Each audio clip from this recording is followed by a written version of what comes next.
Oremos. Señor, te damos gracias porque todo lo que nosotros hacemos es y debe ser por ti. La razón que estamos reunidos aquí es por ti. La razón que todos nosotros tenemos aún vida es porque tú has hecho cosas en nuestras vidas. Y queremos reconocer esa centralidad de nuestra vida. Yo sé que venimos de muchos diferentes lados, muchos diferentes trasfondos y muchas diferentes distracciones durante la semana. Y yo pido que ahora nos enfoques, que nos puedes dar la habilidad de deshacernos de esas distracciones para que podamos enfocarnos en lo que tú tienes para decirnos esta mañana. Gracias por todos los que han llegado hoy. Yo pido que esta sea una mañana donde realmente experimentan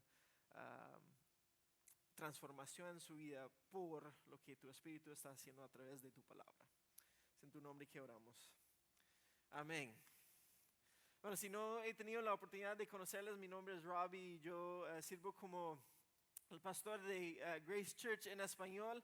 Aquí, como mencionó Brandon, nosotros somos una sede, parte de Grace Church, que tenemos 10 sedes alrededor del upstate de Carolina del Sur y tenemos 2 sedes en español. Entonces, una aquí en Taylors y una en Spartanburg a las 12:45.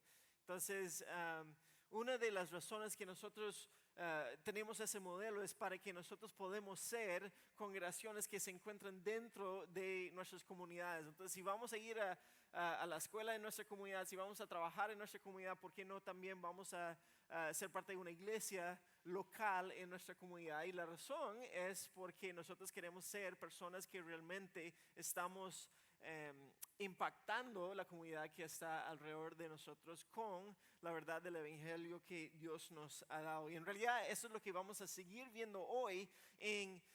Eso ha sido parte de lo que es ser un seguidor de Cristo, que donde nosotros vayamos la misión sigue. Eso debe ser algo que sale de nuestro ser. No hace mucho yo salí a almorzar con un señor. Él me llamó y me dijo: hey Robbie, yo estoy tratando de levantar fondos para crear una escuela especial para esos niños que tal vez no tienen tantos privilegios como otros. Me gustaría hablar contigo porque quiero conectarme con la comunidad latina. Y yo le dije: ok, está bien, ¿dónde quiere vernos? Y él: no, tú escojas. Y yo: ok, está bien. Y escogí un lugar de tacos por aquí. Entonces estoy esperando, lo veo llegar en un carro que se veía de cierta manera. Él sale en traje entero y yo escogí el restaurante equivocado para ese señor. Y en la conversación empiezo a darme cuenta que él es abogado de uno de los bufetes más grandes de aquí, y ha trabajado en el capital de Estados Unidos y todo eso. Y entonces yo, sí, realmente escogí el restaurante equivocado para él. No estaba muy acostumbrado a eso. Pero en la conversación se veía por completo que nada de eso le importaba. Lo que le importaba era esa misión de poder proveer un espacio para esos niños que no tenían todos los privilegios que otros tienen. Eso salía de su ser. Entonces para mí fue impactante, aún para ese señor, que el propósito de su vida, aunque él pudiera estar muy enfocado en sí mismo, en el dinero, en su estatus, en el poder, su misión era algo fuera de él. Y aún para nosotros, cuando hablamos de las pasiones que nosotros tenemos, que no todas son malas, pero el propósito que el evangelio nos da, la pasión es algo que tal vez sale de dentro de nosotros, pero un propósito es algo de fuera. Realmente eso es lo mismo que nosotros deberíamos de tener. Cuando nosotros estamos hablando de yo voy a seguir a Cristo, entonces eso también me da un propósito a mi vida. Y al final él comió como nachos y algo así, y después me agradeció y me dijo: hey, yo tengo años de no estar en un restaurante así. Entonces yo estaba: ok, excelente. Seguimos comiendo en tacos y nachos entonces. Pero no, en todo eso, la pregunta es si realmente las personas se dan cuenta de qué es la misión de mi vida. Si ellos me ven, si ellos te ven y dicen: no, esa persona vive para su trabajo, esa persona vive para tener dinero, esa persona vive para apariencias, o esa persona realmente vive para Cristo. Porque la realidad es que aunque él tenía una buena causa de proveer educación para niños que tal vez no tienen esas oportunidades, nosotros tenemos un mensaje que da vida eterna, que nos da la oportunidad de tener una vida indestructible, aún la muerte no nos vence. Entonces no es que eso más que todo debe ser lo que nos impulsa y nos motiva en esta vida, y es justo donde estamos llegando ahora en Hechos, donde estamos empezando a ver cómo esparce el Evangelio. Entonces vimos la semana pasada, Hechos 7, muere Esteban. Y ahora vamos a ver las repercusiones de esa gran persecución que Esteban enfrentó. Y ahora la iglesia, esa iglesia que está apenas iniciando, esa iglesia primitiva que está empezando, ahora va a haber más misión que sale aún del dolor que nosotros vimos la semana pasada. Entonces, empezando en Hechos 8, versículos 1 al 4, dice así: ese día comenzó una gran ola de persecución que se extendió por toda la iglesia de Jerusalén. ¿Se acuerda? Están todavía en Jerusalén. Y todos los creyentes, excepto los apóstoles, fueron dispersados por las regiones de Judea y Samaria. Ahora voy a parar ahí. La última vez que vimos esos tres lugares mencionados fue en Hechos 1:8. Si se acuerdan de Hechos 1:8, Jesús les dice: hey, no vayan, no salgan de aquí, pero cuando venga el Espíritu Santo sobre ustedes, van a testificar de mí, van a ser mis testigos, van a hablar de mí en Jerusalén y Judea y Samaria y hasta fines de la tierra. Entonces ellos todavía no habían salido de Jerusalén, había venido el Espíritu Santo, pero no habían salido, pero ahora viene esa persecución y ahora tienen que salir. Y muchas veces nosotros vemos a través de la historia de la iglesia iglesia se mueve cuando viene persecución, porque tienen que. Y cuando salen, dice así: con profundo dolor, bueno, eso es un incluso ahí, pero con profundo dolor, unos hombres consagrados enterraron a Esteban. Entonces ellos todavía ellos tienen la valentía para ir y enterrarlo. No deberían de haberlo hecho porque lo apedrearon. Y Saulo iba por todas partes con la intención de acabar con la iglesia. Iba casa en casa y sacaba rastros tanto a hombres como a mujeres y los metía en la cárcel. Esa es la persecución que está enfrentando. Así que los creyentes que se esparcieron, ¿qué es lo que hicieron? Predicaban la buena noticia acerca de Jesús a donde quiera que iban. Donde ellos iban, predicaban. ¿Qué es lo que les motivaba a ir? Era por la persecución. Hay un dicho que se ha dicho en los últimos cientos de años, que la sangre de los mártires es la semilla de la iglesia. El sufrimiento que algunos sufren, lo que resulta es la predicación de las buenas nuevas. Entonces nosotros podemos ver lo que pasó a Esteban y lo triste, y esas personas tienen que ir y enterrarlo, y es algo sumamente difícil para ellos ver a alguien que estaba tan lleno del Espíritu Santo, ahora su vida es cortada, lo tienen que enterrar. Saulo anda por todos lados sacando a hombres y mujeres de las casas, los está sacando para llevarlos a la cárcel, pero en eso Dios sigue moviendo hacia adelante su misión. Solo Dios puede hacer eso. Si fuera un movimiento de seres humanos, cuando viene la persecución, ahí termina. Pero por ser algo de Dios, un movimiento de Dios, eso sigue adelante. Las personas no pueden callar, tienen que hablar de la verdad que han visto. Ahora, en cuanto a la persecución, estamos hablando de la persecución que es específicamente en contra de personas que están hablando de Jesús. Y mientras que yo estaba pensando en eso, uno es perseguido por su fe cuando lo habla. Entonces no importa si estás en Corea del Norte o si estás en Arabia Saudita, sí, son gobiernos que están en contra de los cristianos, pero si uno se queda callado, ellos no te van a tocar. Pero cuando uno habla, eso es cuando ellos te van a tocar. Y entonces hay que reconocer que la persecución está directamente ligada a cuando nosotros hablamos de Jesús. Y aún en eso yo a veces, yo admito, yo confieso que como yo fallo. Porque yo puedo pensar, ¿qué es lo que va a pensar las otras personas en mí cuando yo hablo de Cristo? Pero desde el principio Jesús dijo, hey, si van a seguirme a mí, ellos te van a perseguir. Uno ve a Pablo después, el mismo que estaba persiguiendo a la iglesia, él después dice, hey, si ustedes hablan de Cristo, van a sufrir. Si hablamos mucho de Cristo, vamos a sufrir persecución, y tal vez cuando nosotros nos examinamos a nuestras propias vidas y nosotros vemos que, hey, nadie nunca me reta en cuanto a mis creencias, puede ser que nosotros no estamos hablando de nuestras creencias. Y entonces aquí hay un punto crucial donde la iglesia, y cuando la iglesia empieza a difundir el evangelio y hablar de qué es lo que realmente está pasando. Ahora, sí menciona a Saulo. La otra semana Claudio nos va a hablar un poco más de qué es lo que pasa con Saulo cuando él llega a conocer al Señor, pero muchas veces yo pienso en esa parte, y yo pienso después cuando él es uno de los fundadores de la iglesia de los gentiles, qué es lo que él sentía de esa época de su vida. Que él entraba en las casas, sacaba a las personas gritando para meterlos en la cárcel. Tal vez después tenía que estar en la misma congregación con personas que él había entregado, o con familiares de personas que él había entregado. ¿Cómo es qué es la vergüenza que él hubiera sentido? Yo me acuerdo antes de ser cristiano y pensar en cosas que yo hacía, en errores que yo cometía, y todavía me trae mucha vergüenza. Mis ojos se ponen rojos y yo no puedo dormir en la noche porque estoy pensando en eso. Y imagínese lo que él sentía aquí. Él andaba persiguiendo la iglesia del Señor.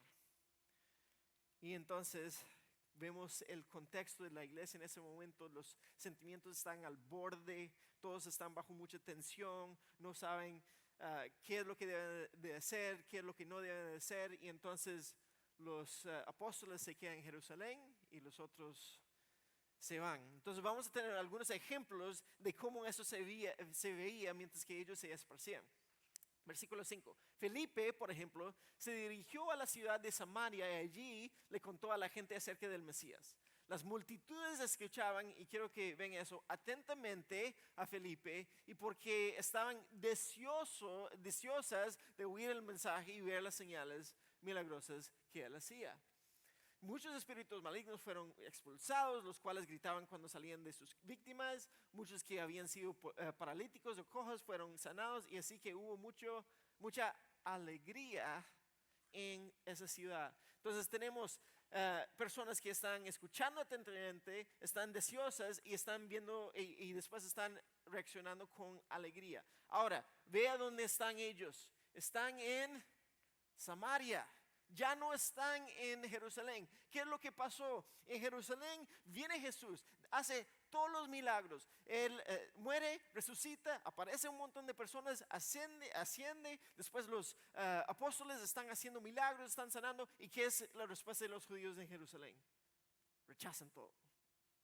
Más bien, aún matan a uno que están haciendo eso, y empieza una gran ola de persecución. Ahora salen a Samaria. Samaria son los que los judíos, ellos los odian. Ellos son como traidores a su raza, no son puros. Sin embargo, esas personas, ellos escuchan atentamente al mensaje, aceptan el mensaje y son muy alegres porque ellos han tenido aún la oportunidad de recibir el mensaje. Son reacciones completamente diferentes al mismo mensaje. Y para los judíos eso los condena porque ellos han tenido todas las oportunidades de escuchar y aceptar a Dios. Y esas personas que uno pensara que ellos no tienen nada que ver con Dios, ahora ellos aceptan el mensaje. Es como pensar en personas que tal vez han crecido en un pueblo cristiano o algo así, y ellos rechazan la verdad del evangelio, pero uno va a un lugar donde hay un montón de musulmanes y ellos empiezan a recibirlo. ¿Cómo hubiera sentido la iglesia? Ok, si los religiosos no lo aceptan, pero los no religiosos sí lo aceptan, Dios se está moviendo en todo eso. Entonces es importante para nosotros aún esperar y orar para aún las personas que nosotros pensamos que son enemigos de Dios. Podemos orar que ellos acepten el mensaje de Dios y podemos ser parte de eso. El evangelio está siendo aceptado por personas que en su opinión los judíos no creen que ellos son merecedores de eso. Y lo que no han entendido es que nadie es merecedor de lo que Dios está haciendo. Entonces, en todo eso, hay algunos casos específicos donde ellos están viendo qué es lo que pasa dentro de Samaria. Entonces, todas esas cosas buenas están pasando. Hay la predicación del evangelio, eso viene primero, después Dios lo confirma con diferentes señales y milagros. Pero también hay un poco obviamente, estás entrando en un lugar donde hay contextos diferentes, trasfondos diferentes y aún corrupción que puede entrar en la iglesia. Entonces, pueden ver en sus Biblias, versículo 9, dice así: un hombre llamado Simón, quien por muchos años había sido hechicero allí, asombraba a la gente de Samaria y decía ser alguien importante. Todos, desde el más pequeño hasta el más grande, a menudo se referían a él como el grande, el poder de Dios. Lo escuchaban con atención porque por mucho tiempo él los había maravillado con su magia. Entonces el texto nos introduce a una persona que se llama Simón, y Simón aparentemente se cree mucho en su habilidad de manipular lo espiritual, y obviamente no es simplemente son trucos de magia, parece como hechicería o brujería.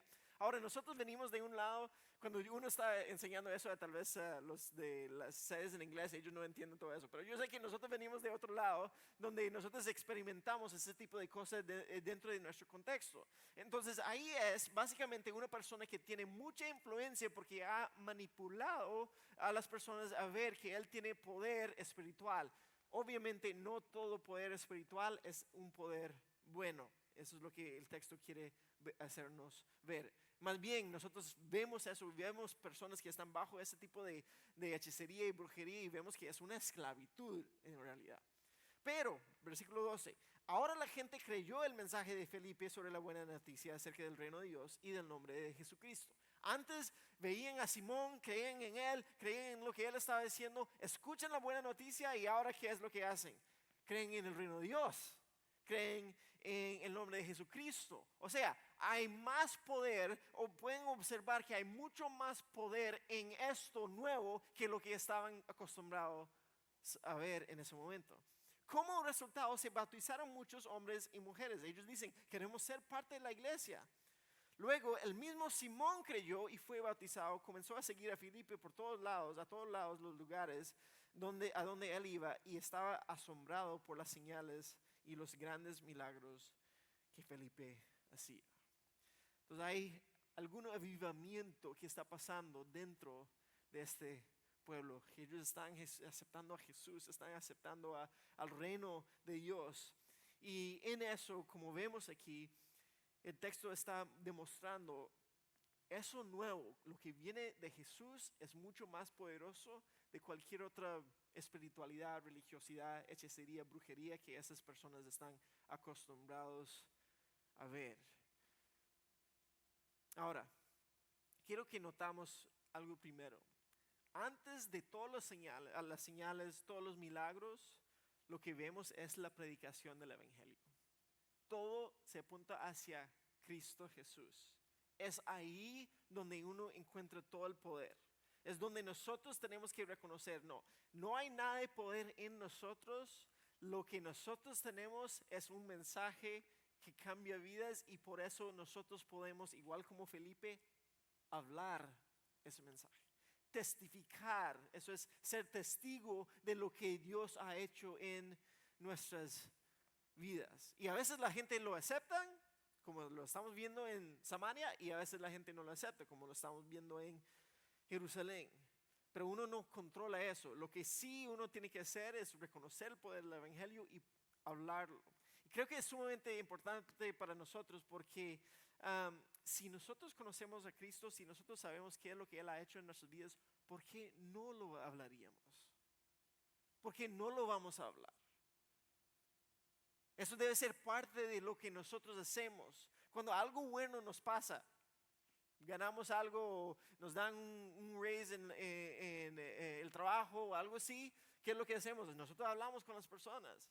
Y aquí nosotros estamos diciendo, tenemos el mensaje de vida, ¿por qué no lo vamos a hablar? Y si es simplemente, oh, es que me van a rechazar, no siento bien, eso es parte y eso es el punto de poder hablar. Entonces, primero tenemos esto, antes de las señales, antes de los milagros, uno habla y testifica de lo que Cristo ha hecho. Y la segunda parte, aquí, esos señales y milagros que acompañan a la predicación era para confirmar que realmente eso fue un movimiento de Dios. Entonces no lo vemos mucho hoy en día, pero eso me acuerda aún de lo que estaba pasando cuando Moisés estaba sacando el pueblo de Israel de Egipto y él tiene que ir y enseñar el poder de Dios y hay unos hechiceros o brujos ahí en Egipto y ellos tratan de imitar a Moisés en eso, pero al final ellos dicen, no, eso tiene que ser la mano de Dios. O sea, reconocen que el poder que están viendo es mucho más allá que lo que ellos pueden hacer con lo que ellos hacen con la magia. Y es lo mismo aquí. Lo que estamos viendo aquí a través de Felipe es que ellos reconocen que el poder de Dios es infinitamente más grande que lo que Simón podía hacer.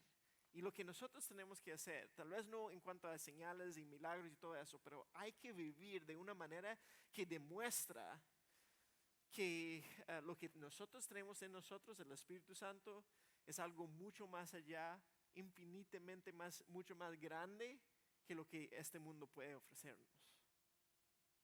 Entonces, cuando el mundo nos ofrece dinero, eso se agota. Cuando el mundo nos ofrece poder, eso se pierde. Cuando el mundo nos ofrece romance y el sexo, eso también desaparece. Pero nosotros ofrecemos esperanza eterna, vida eterna. Y el mundo debe de ver que nosotros somos un pueblo que tenemos un poder verdadero mucho más allá que lo que sea que ellos conozcan en el medio de este mundo. Tienen que reconocer qué es lo que Dios ofrece a través de nosotros. Entonces hay ese avivamiento y entonces los apóstoles escuchan de eso en Jerusalén y quieren venir a ver y ver que eso es real. Entonces versículo 14 dice así: cuando los apóstoles de Jerusalén oyeron que la gente de Samaria había aceptado el mensaje de Dios, enviaron a Pedro y a Juan allá. En cuanto a ellos llegaron, oraron por los nuevos creyentes para que recibieran el Espíritu Santo. El Espíritu Santo todavía no había venido sobre ninguno de ellos, porque solo habían sido bautizados en el nombre del Señor Jesús. Entonces Pedro y Juan impusieron sus manos sobre esos creyentes y recibieron el Espíritu Santo. Ahora, muchos de nosotros venimos de diferentes lados, entonces tenemos diferentes teologías, pero sí quiero aclarar algo aquí. Lo que vemos como algo normal dentro de las escrituras es que cuando uno pone su fe en Cristo, el Espíritu viene a vivir en uno. Entonces en Hechos 2 vemos que ellos fueron llamados a esperarlo, entonces viene el Espíritu Santo. Después en Hechos 10, cuando ya el Evangelio llega a los gentiles fuera de Samaria, fuera de Judea, ellos reciben el Espíritu Santo en el momento que ellos ponen su fe en Él. Entonces lo que está pasando aquí no es algo normal. Eso es algo, más bien lo que estamos viendo aquí es confirmación y afirmación como parte de Dios a los apóstoles, que ellos pueden ver, no, Dios sí, eso es un avivamiento real, eso es algo definitivamente que está pasando de parte de Dios. Entonces ellos tienen la oportunidad de ver al Espíritu venir sobre ellos. Pero eso lo que vemos es algo especial, un evento especial para dar testimonio de lo que Dios está haciendo dentro de ese grupo de personas que nadie hubiera pensado que Dios va a estar actuando en ellos. Entonces, lo que vemos dentro de ese movimiento de Dios es que ahora Dios está dando su Espíritu aún a los más rechazados de la sociedad. El don del Espíritu Santo es para todos los que creen en Cristo. Punto. Y es un don, es un regalo. Eso no es algo que podemos manifestar, no es algo que nosotros podemos manipular y aún menos es algo que nosotros podemos comprar, que es el punto del siguiente parte. Cuando Simón, se acuerda del brujo, Simón vio que el Espíritu se recibía cuando los apóstoles ponían sus manos sobre la gente, él les ofreció dinero para comprar ese poder. Déjeme tener este poder también, exclamó, para que cuando yo ponga mis manos sobre las personas, reciban el Espíritu Santo. Entonces, él ve ese poder, y yo sé que suena un poco ridículo para nosotros, pero para ellos, recuérdese, él está acostumbrado a tener personas verlo a él y ser maravillados por su poder. Ahora están recibiendo poder de otro lado y él quiere ese poder y él ofrece comprar ese poder para poder poder hacer lo mismo. Ahora, hay una parte donde uno podría decir, ok, tal vez él está emocionado, él quiere expandir el reino de Dios y eso es lo que él quiere. Pero vamos a ver por la respuesta de Pedro que él no lo veía así. Dice Pedro así: tú no tienes parte ni derecho en esto porque tu corazón no es recto delante de Dios. Arrepiéntete de tu maldad y ora al Señor. Me encanta esa parte. Tal vez Él perdone tus malos pensamientos porque puedo ver que estás lleno de una profunda envidia, que el pecado te tiene cautivo. Entonces lo que vemos aquí es que en realidad Simón no tenía buenos motivos. Pedro expone, y no sabemos cómo él supo de eso, pero expone sus motivos de envidia, de poder, querer tener más poder, de avaricia. Y él dice, tu corazón no está recto en esto. Tú quieres comprar a Dios. Las cosas de Dios no se compran. El Espíritu de Dios no se compra. Entonces esa es una gran diferencia entre el poder realmente divino y la magia que usted está acostumbrado. Y por eso él está en peligro de caerse espiritualmente y ser juzgado por Dios por tratarlo de esa manera. Yo subrayo eso porque muchas veces, aún dentro de la iglesia, a veces hay ese vínculo, una conexión entre líderes o personas en poder que dicen tener poder. Hay una conexión con el mismo abuso espiritual o abuso económico a la gente. Y tratan de proclamar un mensaje donde tú tienes el poder de torcer el brazo de Dios o manipular a Dios para que Él te dé favor. Suena algo así. Vengan, pactan con Dios y Él tiene que responder de esa manera. Es justo lo mismo que está pasando con Simón. O personas que llegan y dicen, no, yo soy el que Dios ha puesto aquí, yo soy el ungido de Dios y entonces yo estoy más cercano a Él, todo tiene que venir a través de mí. Entonces esa persona empieza a manipular todo lo que está pasando ahí y es una corrupción dentro de la iglesia. Las cosas de Dios no se compran, Dios no se compra, Él no necesita nada de tu dinero para hacer nada. Eso es pura religiosidad, tal vez, donde el hombre grande ejerce un poder falso sobre sus seguidores para enriquecerse y aprovechar económicamente de las personas. Y eso corrompe la iglesia y es por eso que Pedro tiene que llamarle a cuentas. Es decir, hey, estás en peligro de ser juzgado por Dios, arrepiéntate en eso. Nosotros no podemos intentar de forzar la bendición de Dios. Dios da a los que Él quiere dar. Y gracias a Dios Él está lleno de gracia y Él nos ha dado la oportunidad de poner nuestra fe en Cristo y a través de Cristo nosotros recibimos misericordia, no por lo que nosotros hemos hecho, sino por lo que Cristo ha hecho en la cruz. Es por eso que nosotros cantamos sobre un hombre muriendo en la cruz, porque eso significa vida eterna para nosotros. No hay nada para comprar. Cristo ya lo pagó con su sangre. Cuidado que nosotros caemos en eso de tratar de pensar de una manera humana y mundana sobre qué es el poder de Dios. Él da nuestro Espíritu Santo y por eso nosotros podemos hablar y testificar de lo que Él ha hecho en nuestras vidas. Punto. Eso es.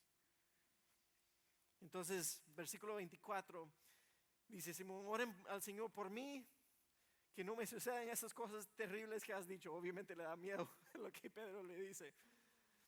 Y entonces versículo 25 cierra esa parte y dice, después de dar testimonio y predicar la palabra del Señor en Samaria, Pedro y Juan regresaron a Jerusalén. Por el camino se detuvieron en muchas aldeas samaritanas para predicar la buena noticia. Entonces, la palabra de Dios sigue expandiendo y ahora va a expandir aún más que Samaria. Llegamos al final del capítulo y otra vez nos toca ver qué es lo que Dios está haciendo a través de Felipe. Versículo 26. En cuanto a Felipe, un ángel del Señor le dijo: ve al sur por el camino del desierto que va de Jerusalén a Gaza. Entonces él emprendió su viaje y se encontró con el tesorero de Etiopía, un eunuco, de mucha autoridad bajo el mando de Candace, la reina de Etiopía. El eunuco había ido a Jerusalén a orar y ahora venía de regreso. Sentado en su carruaje, leía en voz alta el libro del profeta Isaías. Entonces Dios sigue orquestando las cosas. Le dice: Felipe, ahora vas para acá. De repente él va caminando y ve un carruaje que está andando por ahí. Y encontramos una persona que está sentado ahí adentro. Primeramente es el tesorero de Etiopía. Ahora, Etiopía en ese tiempo no es necesariamente el país que nosotros conocemos hoy en día. Era un imperio durante ese tiempo que nosotros conocemos por la arqueología, que fue un imperio sumamente rico. Y ese señor es el encargado de todo eso.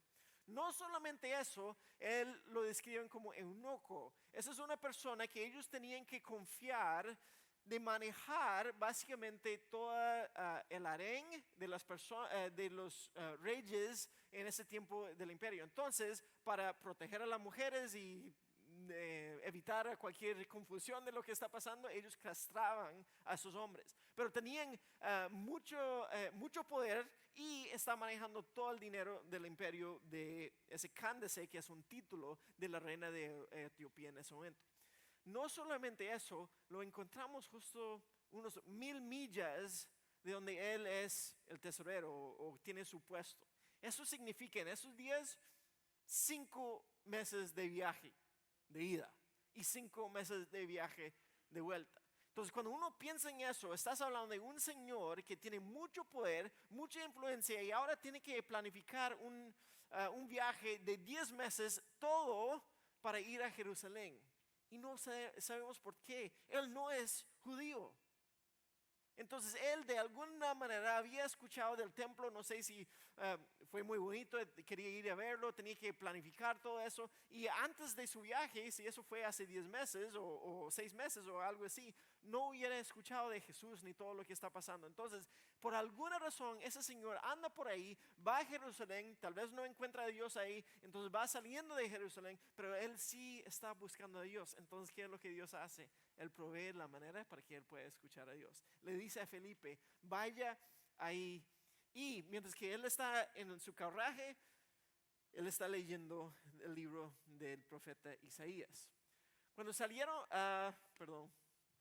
eso es el siguiente, versículo 29. El Espíritu Santo le dijo a Felipe: acércate y camina junto al carruaje. Entonces pueden tener esa imagen ahí. Probablemente es un carro muy bueno, es alguien muy rico. Yo no sé cómo se ve ni todas las provisiones que uno tiene que tomar o llevar para un viaje de 5 meses, pero ahí ellos van en su procesión y aquí viene corriendo a la par Felipe, todo sudado, sucio, quién sabe cómo se ve. Pero uno puede imaginar, es como ir a la par del carro del presidente y tú estás corriendo a la par. ¿Qué es lo que te van a hacer? Probablemente te matan, algo así. Pero él está ahí corriendo y él lo escucha hablando de Isaías. Entonces él le pregunta, versículo 30. Felipe se acercó corriendo y oyó que el hombre leía el profeta Isaías. Felipe le preguntó: ¿entiendes lo que estás leyendo? El hombre contestó: ¿y cómo puedo entenderlo a menos que alguien me explique? Y le rogó a Felipe que subiera al carruaje y se sentara junto a él. Él está tan sediente de realmente encontrar la verdad. Él dice: Felipe, véngase para acá, yo necesito escuchar qué es lo que me quieres decir. Versículo 32. El pasaje de la escritura que leía era el siguiente: como oveja fue llevado al matadero, y como cordero en silencio ante sus trasquiladores, no abrió su boca. Fue humillado y no le hicieron justicia. ¿quién puede hablar de sus descendientes? Pues su vida fue quitada de la tierra. Ahora eso viene de Isaías 53:7, lo que Brandon leyó antes. Y estaba mirando al sufrimiento inocente y silencioso del siervo que viene a salvar a Israel. Y lo compara con un cordero sacrificado. Ahora, en ese tiempo yo no sé qué es lo que Israel pensaba de esos versículos, pero probablemente estaban pensando en ellos mismos y no en cuanto al Mesías, porque ellos tenían en su mente que venía un Mesías para aplastar a las naciones.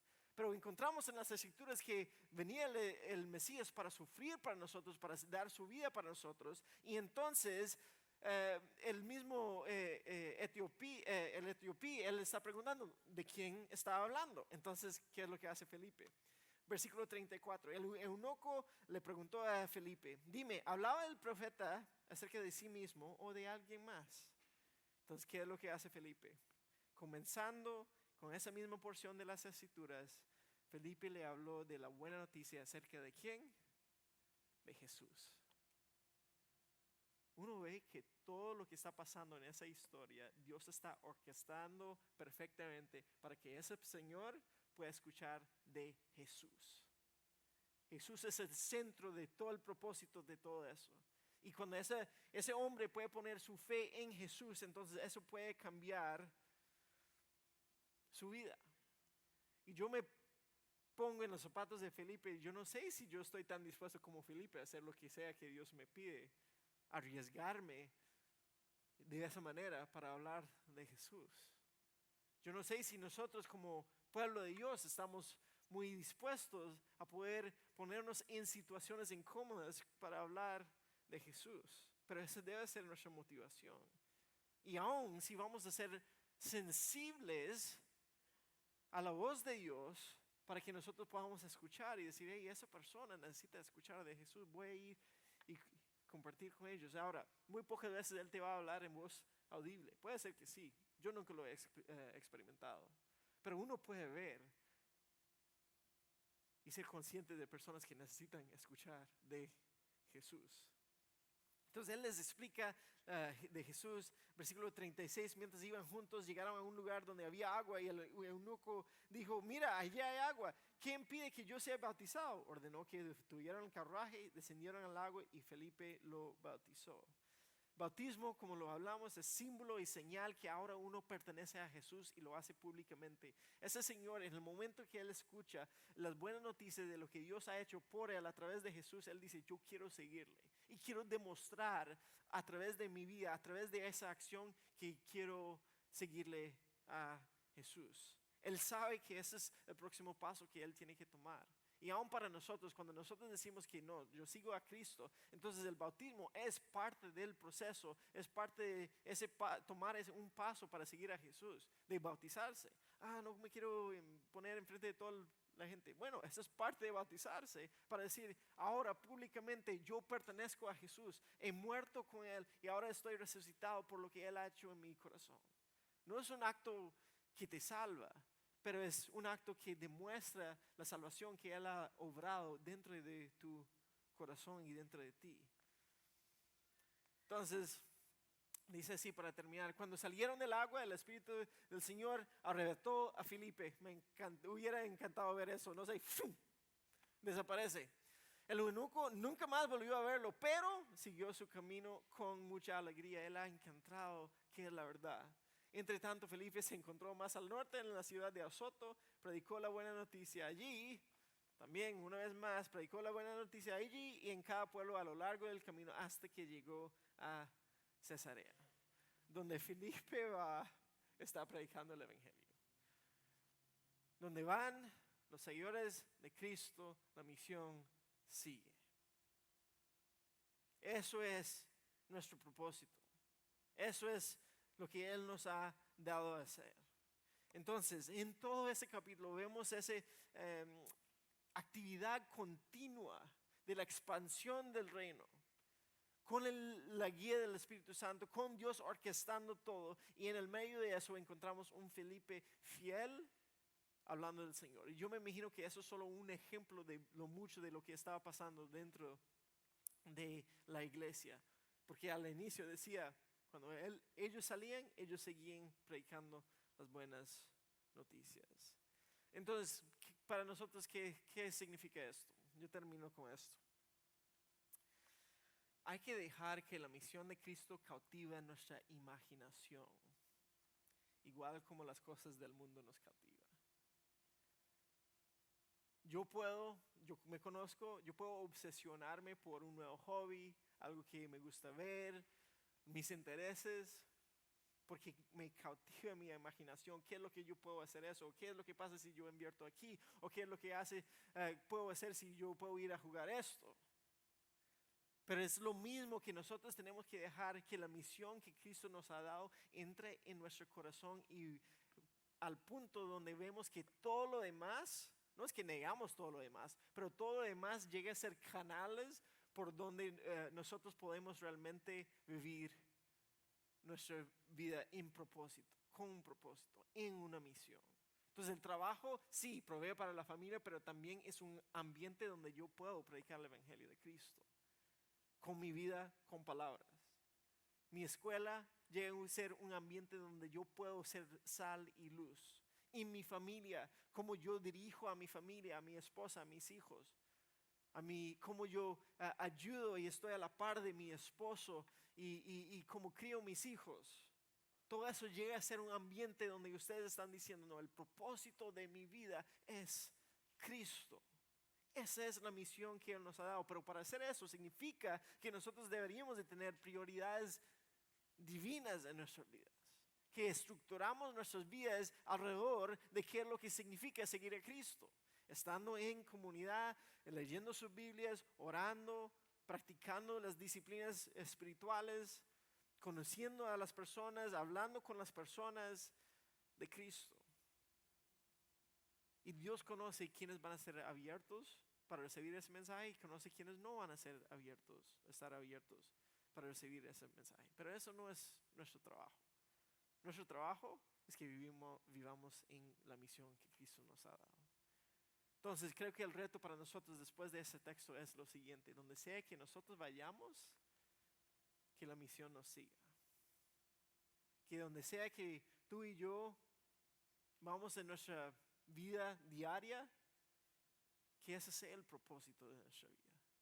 Y eso es lo que deberíamos orar, que Dios nos dé esa obsesión, ese impulso, esa motivación de que su propósito, que es algo que desde fuera, que nosotros somos parte de algo mucho más grande para su gloria. Déjame orar. Señor, te damos gracias por ver lo que otros han hecho para que nosotros podemos aún estar aquí. Es impresionante pensar que lo que leemos hoy fue el inicio de lo que vemos como resultado hoy.